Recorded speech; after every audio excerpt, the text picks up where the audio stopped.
ស្នងការនគរបាលខេត្តសៀមរាបបញ្ជាឲ្យកម្លាំងចាត់វិធានការច្បាប់ចំពោះយានយន្តដែលដឹកសំពីងសំពងលើសចំណុះ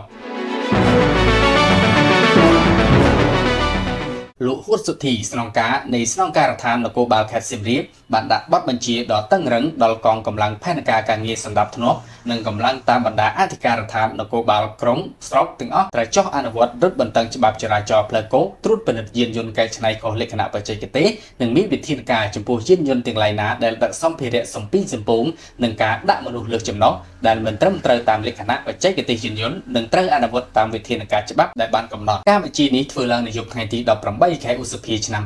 2025ដោយអនុវត្តតាមការណែនាំរបស់លោកប្រាក់សុភ័ណ្ឌអភិបាលនៃគណៈអភិបាលខេត្តសៀមរាបនិងជាប្រធានគណៈមេបញ្ជាការឯកភាពរដ្ឋបាលខេត្តសៀមរាបបើតាមលោកហួតសុធីការរឹតបន្តឹងនេះដោយសារកន្លងទៅថ្មីនេះមានបញ្ហាគ្រោះថ្នាក់ចរាចរណ៍នៅខេត្តសៀមរាបតែងតែកើតឡើងជារឿយៗដែលបង្កជាហានិភ័យខ្ពស់ធ្វើឲ្យប៉ះពាល់ដល់អាយុជីវិតដោយសារបញ្ហាទាំងនេះច្រើនកើតឡើងដោយសារអ្នកបើកបរយានយន្តគ្រប់ប្រភេទបើកបរមិនគោរពស្លាកសញ្ញាគំនូសសញ្ញាភ្លើងចរាចរណ៍ការដឹកសម្ភារៈសំពីងសំពងការដាក់មនុស្សលើសចំណុះការបើកបរហួសល្បឿនកំណត់ការបើកបរដោយធ្វេសប្រហែសនិងការបើកបរស្ថិតក្នុងស្ថានភាពស្រវឹងជាដើមដើម្បីចូលរួមកាត់បន្ថយអត្រាគ្រោះថ្នាក់ចរាចរណ៍ផ្លូវគោកលោកក៏បានអំពាវនាវឲ្យសាធារណជនដែលជាអ្នកប្រើប្រាស់ដងផ្លូវទាំងអស់យកចិត្តទុកដាក់និងប្រុងប្រយ័ត្នឲ្យបានខ្ពស់គ្រប់ពេលដែលធ្វើដំណើរនៅលើដងផ្លូវនិងចូលរួមគោរពច្បាប់ចរាចរណ៍ដោយស្មារតីទទួលខុសត្រូវដើម្បីសុវត្ថិភាពផ្ទាល់ខ្លួននិងអ្នកដទៃ